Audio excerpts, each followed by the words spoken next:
Hello all. ഇന്ന് നമ്മളിവിടെ discuss ചെയ്യാൻ പോകുന്നത് IoT സ്റ്റോറേജും ആൻഡ് വിഷ്വലൈസേഷൻ ആ രണ്ട് ടോപ്പിക്സിനെ കുറിച്ചാണ്. ഇന്ന് ടേബിൾ ഓഫ് കണ്ടൻസ് നമ്മുടെ കണ്ടൻറ് ഇന്ന് ഡിസ്കസ് ചെയ്യാൻ പോകുന്ന ഒന്ന് ഇൻട്രൊഡക്ഷൻ, പിന്നെ ക്ലൗഡ് എന്താണ്, അതിൻ്റെ അഡ്വാൻറ്റേജസ്, ആപ്ലിക്കേഷൻസ്, പിന്നെ IoTയും ക്ലൗഡും എങ്ങനെയൊക്കെ നമുക്ക് ഇൻറ്റഗ്രേറ്റ് ചെയ്യാം, പിന്നെ രണ്ട് എക്സാമ്പിൾസ് ക്ലൗഡിൻ്റെ AWS, Azure, പിന്നെ വിഷ്വലൈസേഷൻ എന്താണ്. നമുക്കിനി കണ്ടൻറ്റിലേക്ക് പോകാം. ഒരു ചെറിയൊരു ഓവർവ്യൂ ആണ് IoTനെ കുറിച്ച്.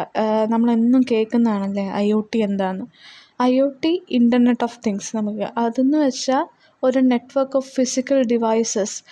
നമുക്ക് സെൻസേഴ്സും സോഫ്റ്റ്വെയറും വേറെ ടെക്നോളജി ഹാർഡ്വെയറും എല്ലാം കൂടെ കണക്ട് ചെയ്ത് അവരുടെ ഡേറ്റ അങ്ങോട്ടും ഇങ്ങോട്ടും ഒരു ഡിവൈസസിൽ തന്നെ ഓരോ ഡിവൈസസിൽ നിന്ന് അങ്ങോട്ടും ഇങ്ങോട്ടും എക്സ്ചേഞ്ച് ചെയ്ത് അങ്ങനെ ഇൻ്റർകണക്ട് ചെയ്യുന്ന ഒരു സിസ്റ്റത്തെ, ഒരു എംബഡഡ് സിസ്റ്റത്തെ വിത്ത് ഹെൽപ്പ് ഓഫ് ഇൻ്റർനെറ്റ്, ആ സിസ്റ്റത്തെയാണ് നമ്മൾ IoT അഥവാ ഇൻ്റർനെറ്റ് ഓഫ് തിങ്സ് എന്ന് പറയുന്നത്.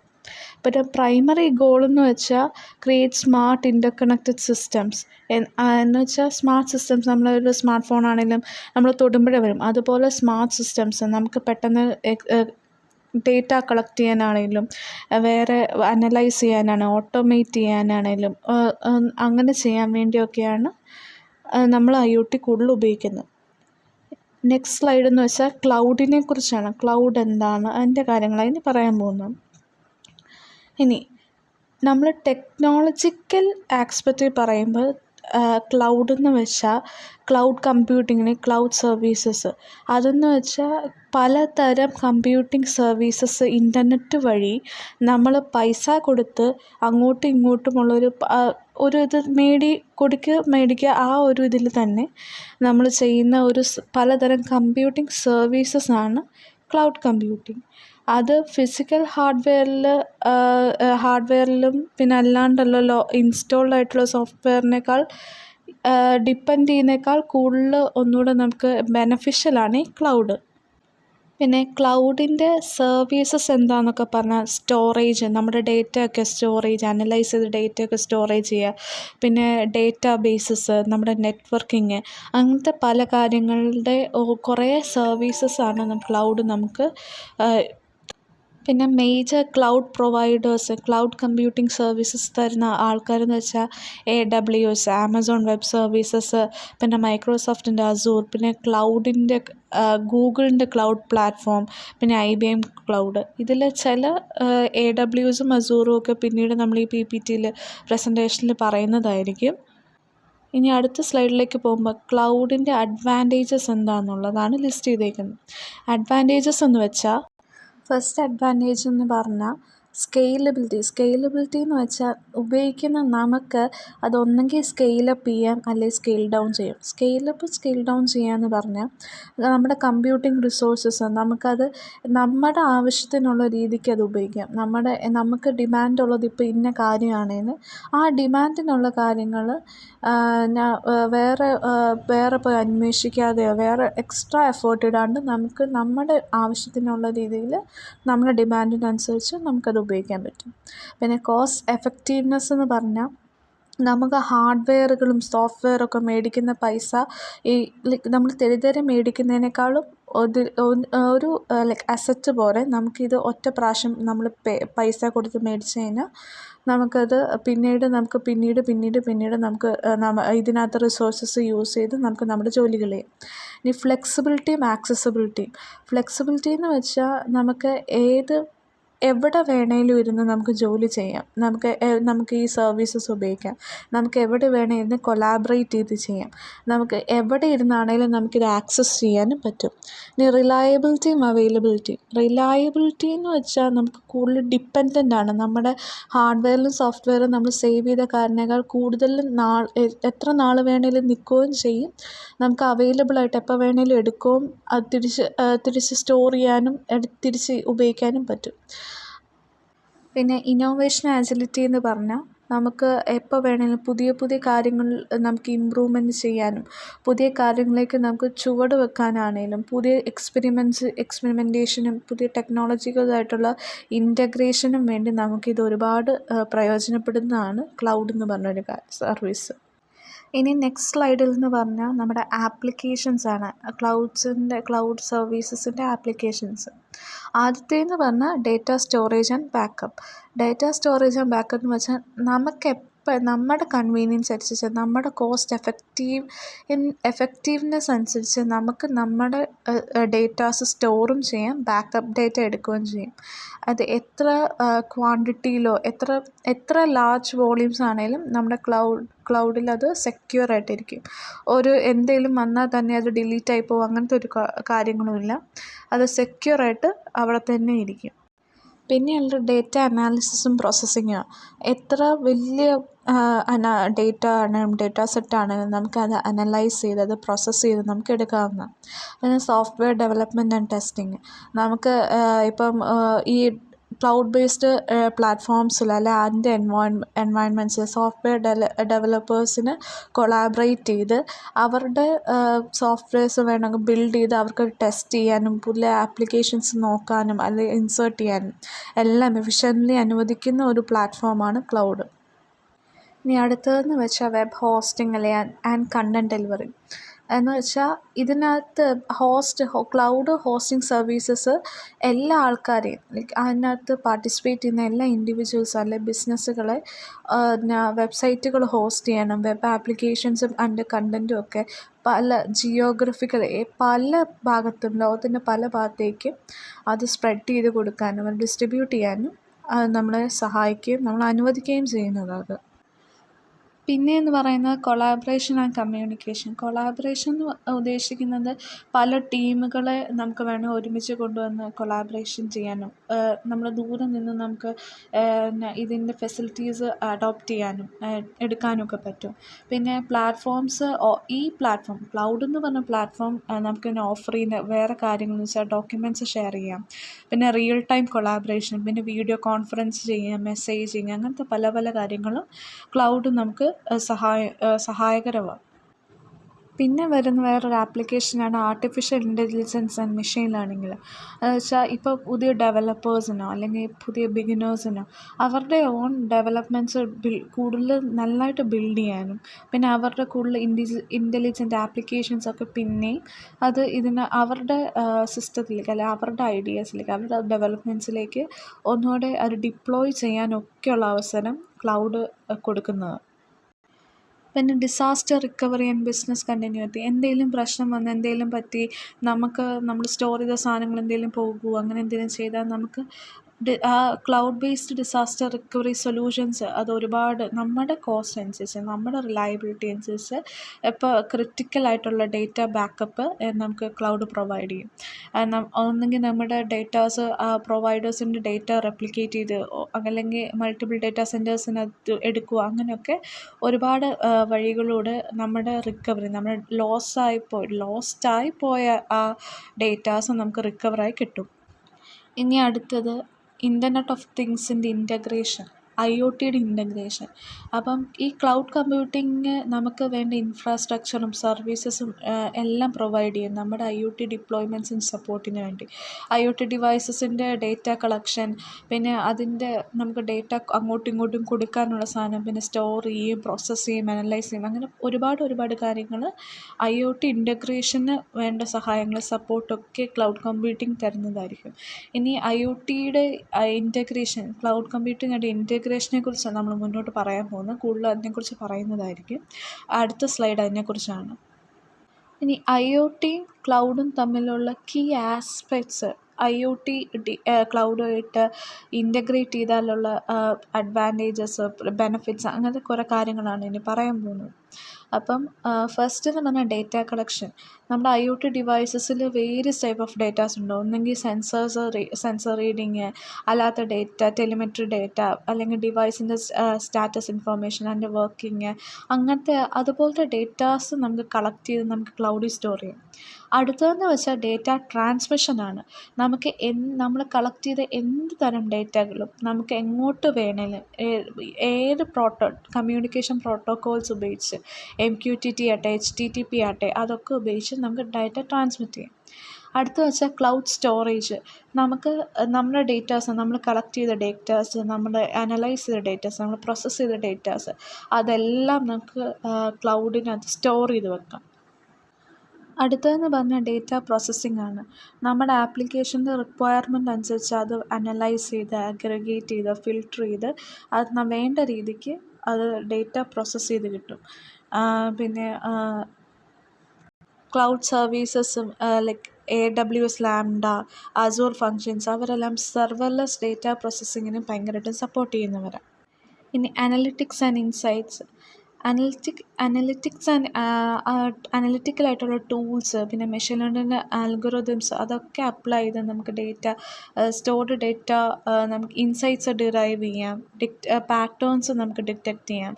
പിന്നെ നമുക്ക് മെഷീൻ ലേണിംഗ് ആൽഗോറിതംസ് ഒക്കെ മെയിൻലി നമ്മളൊക്കെ ഉപയോഗിക്കുന്ന പ്രിഡിക്ഷൻസിനും അങ്ങനത്തെ പ്രിഡിക്ഷൻസൊക്കെ ഉണ്ടാക്കാൻ വേണ്ടി നമുക്ക് ക്ലൗഡ് അതിൻ്റെ പ്ലാറ്റ്ഫോംസ് നമുക്ക് ഉപയോഗിക്കാം. ഇങ്ങനത്തെ ഈ ഇൻസൈറ്റ്സ് ഡിറൈവ് ചെയ്യാനൊക്കെ ഉപയോഗിക്കുന്ന ചില പ്ലാറ്റ്ഫോംസാണ് AWSൻ്റെ IoT analytics, Google cloud IoT core, പിന്നെ അസൂർ IoT ഹബ്, ഇങ്ങനത്തെ പ്ലാറ്റ്ഫോംസൊക്കെ നമുക്കിങ്ങനെ ഇൻസൈറ്റ്സ് ഡിറൈവ് ചെയ്യാനും പാറ്റേൺസ് ഡിറ്റക്റ്റ് ചെയ്യാനൊക്കെ ഉപയോഗിക്കുന്നത്.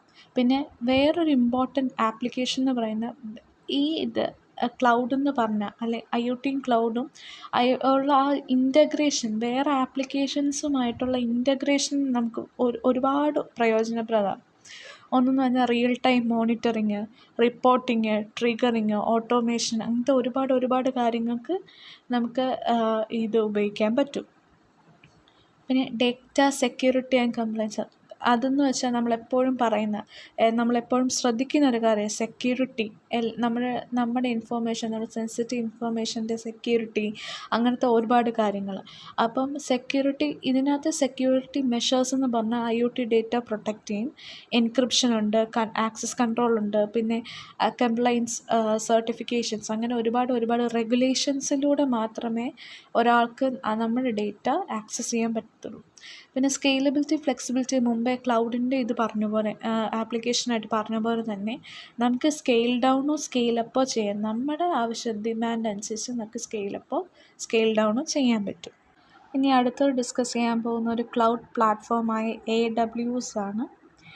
AWS Amazon web services. AWS എന്നൊക്കെ നമുക്ക് ചിലപ്പോൾ ചിലരൊക്കെ കേട്ട് കാണും. ഇത് നമ്മുടെ ആമസോൺ സർവീസസ്, amazon.com പ്രൊവൈഡ് ചെയ്യുന്ന ഒരു കമ്പ്യൂട്ടിംഗ് പ്ലാറ്റ്ഫോമാണ് AWS. AWS പ്രൊവൈഡ് ചെയ്യും, wide range of services provide ചെയ്യും. ബിസിനസ് ചെയ്യാൻ, ഇൻഡിവിജ്വൽസിന് അവരുടെ സാധനങ്ങൾ ബിൽഡ് ചെയ്യാൻ, പുതിയ കാര്യങ്ങൾ ഇൻസേർട്ട് ചെയ്യാനോ ഡിപ്ലോയ് ചെയ്യാനോ, പിന്നെ വേറെ ആപ്ലിക്കേഷൻസ് ഇൻഫ്രാസ്ട്രക്ചറും മാനേജ് ചെയ്യാനൊക്കെ AWS ഉപയോഗിക്കുന്നതാണ്. അടുത്തതെന്ന് വെച്ചാൽ ഹിസ്റ്ററി. AWSൻ്റെ ഹിസ്റ്ററി എങ്ങനെയാണെന്ന് വെച്ചാൽ, അപ്പം ഒറിജിൻ എന്ന് പറഞ്ഞാൽ 2000, നമ്മുടെ ഏർലി 2000s ആ സമയത്ത് വെച്ചാൽ ആമസോൺ വളർന്ന് അവസാനം ഇൻഫ്രാസ്ട്രക്ചർ ഇല്ല നമ്മൾ സാധനങ്ങൾ സപ്പോർട്ട് ചെയ്യാൻ, ഓൺലൈൻ റീറ്റെയിൽ ഓപ്പറേഷൻസിന് വേണ്ടി ഇങ്ങനെ ഇൻഫ്രാസ്ട്രക്ചേഴ്സ് കുറവാണ്. അപ്പോൾ അത് കൂട്ടി വന്നപ്പോഴത്തേന് അതിനെ ഡെവലപ്പ് ചെയ്യാനും ഇന്റേണൽ ഇൻഫ്രാസ്ട്രക്ചറിൻ്റെ സർവീസസിനെ ഒന്ന് മാനേജ് ചെയ്യാനും ഒക്കെ ഇവരിങ്ങനത്തെ ഈ AWS പ്ലാറ്റ്ഫോം അവർ ഇൻട്രൊഡ്യൂസ് ചെയ്തു. അങ്ങനെ അവസാനം 2006 മാർച്ച് 2006 അത് ഒഫീഷ്യലി പബ്ലിക്കലി ലോഞ്ച് ചെയ്തു. എന്നിട്ട് അവർ ഒരുപാട് കമ്പ്യൂട്ടിംഗ് സർവീസസിൽ, കമ്പ്യൂട്ടിംഗ് പവർ, സ്റ്റോറേജ്, ഡേറ്റാബേസസ്, അങ്ങനത്തെ ഒരുപാട് കാര്യങ്ങളിൽ അവർ പ്ലാറ്റ്ഫോം ഒരുക്കി കൊടുത്തു.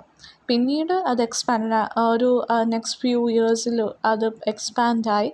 അവസാനം അത് ഭയങ്കര വളർച്ചയായി. അവസാനം എക്സ്പാൻഡായി ഒരു ഇന്നോവേറ്റീവ് പ്ലാറ്റ്ഫോമായിട്ടത് മാറുകയും ചെയ്തു.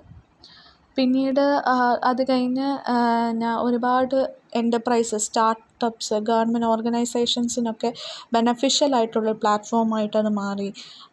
അത് കഴിഞ്ഞ് ഇപ്പോഴും അത് അങ്ങനെ തന്നെ അതുപോലെ തന്നെ അത് വളർന്നുകൊണ്ട് ഗ്ലോബൽ എക്സ്പാൻഷനിൽ വളർന്ന് വലുതായിട്ട് നിൽക്കുന്ന ഏകദേശം എല്ലാ കോണ്ടിനെൻസിലും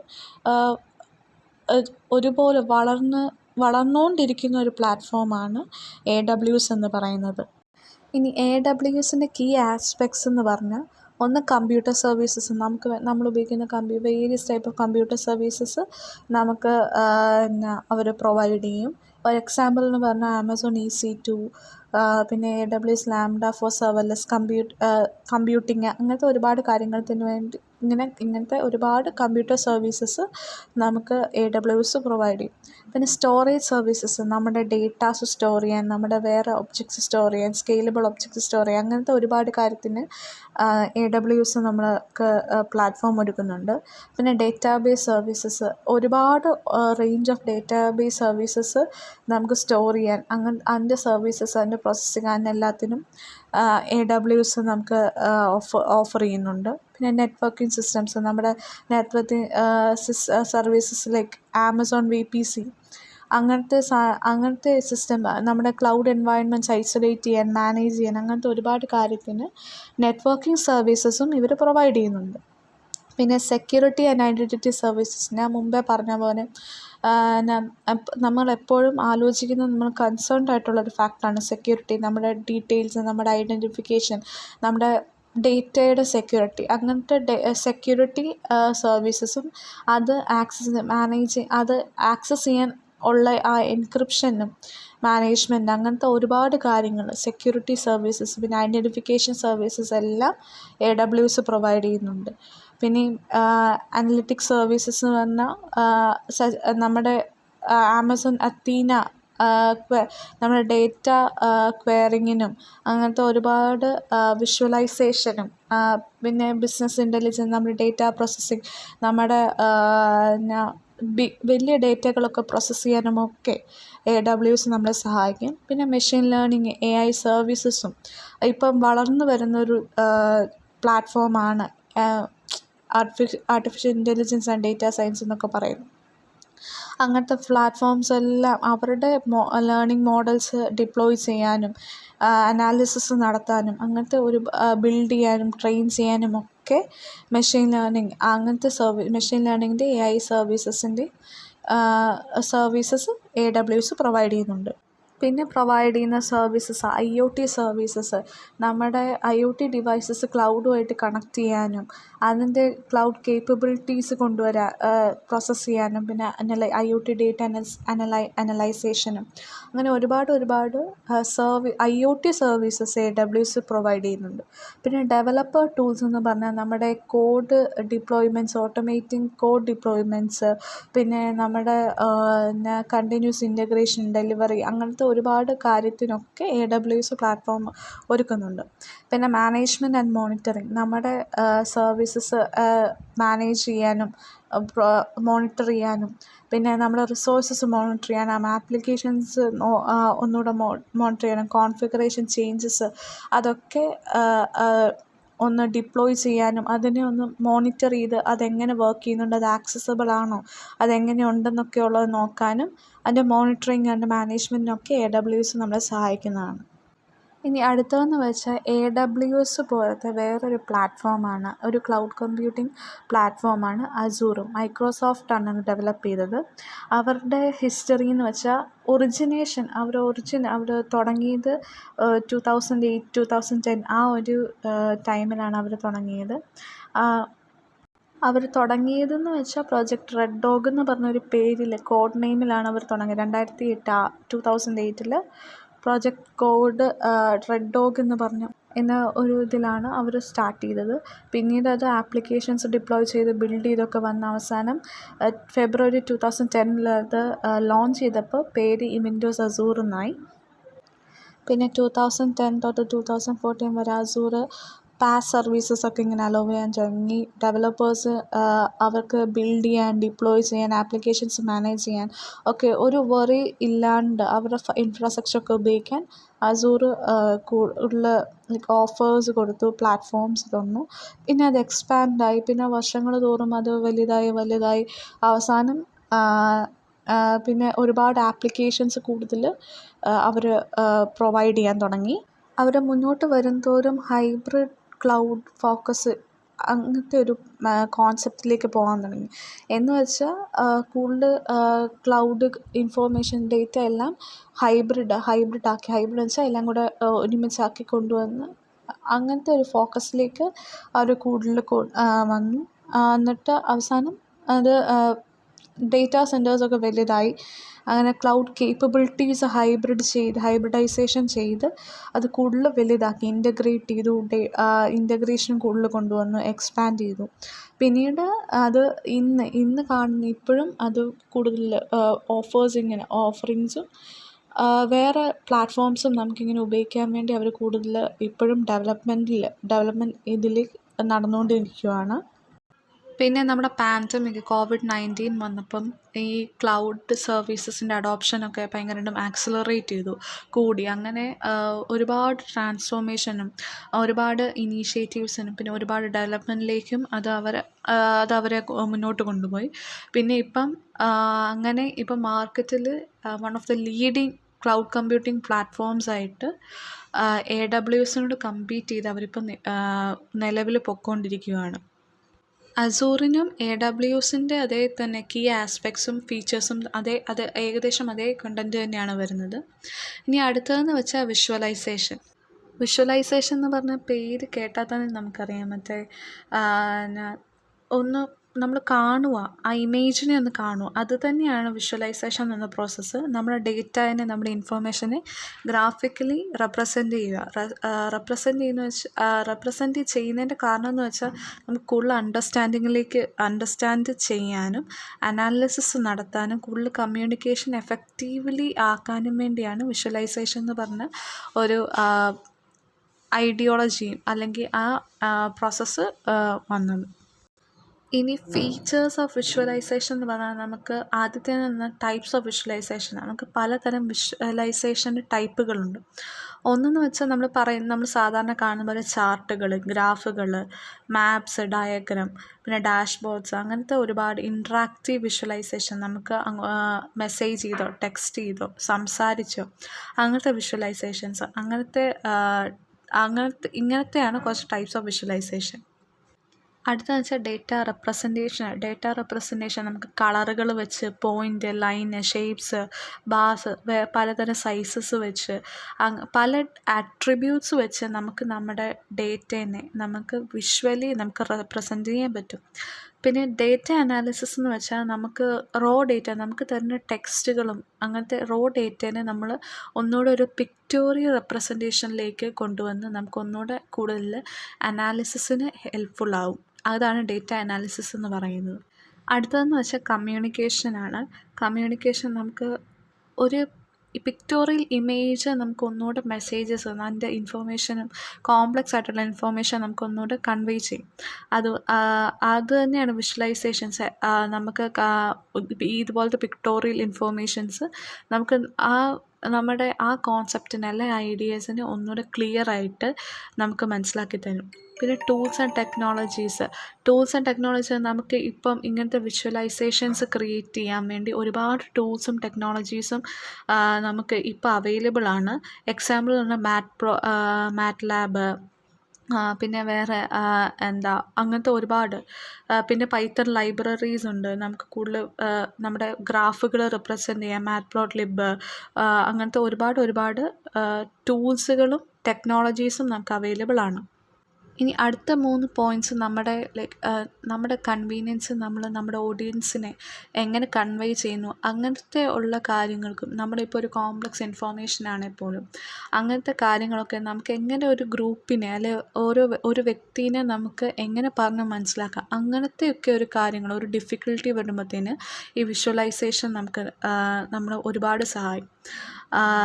നമുക്ക് എഫക്റ്റീവ് വിഷ്വലൈസേഷൻ ഡിസൈൻ നമുക്ക് ഫോളോ ചെയ്യുമ്പോൾ നമുക്ക് ക്ലാരിറ്റി കൂടുതൽ കിട്ടും. ആ ഇൻഫോർമേഷനെ കുറിച്ച് നമുക്ക് കൂടുതൽ ക്ലാരിറ്റി കൊടുക്കാൻ പറ്റും, ആക്യുറസി കൊടുക്കാൻ പറ്റും, അതിൻ്റെ റെലവൻസ് എന്താണെന്ന് നമുക്ക് ഒന്നുകൂടെ പറഞ്ഞു കൊടുക്കാൻ പറ്റും. പിന്നെ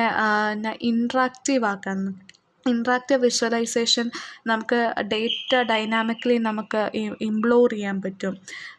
പലതരം എലമെൻറ്റ്സ് ഫിൽട്ടർ ചെയ്യാം നമുക്ക് നമ്മുടെ ഇൻഫോർമേഷൻ. അങ്ങനെ ഒരുപാട് കാര്യങ്ങൾ നമുക്ക് കൊണ്ടുവരാൻ പറ്റും.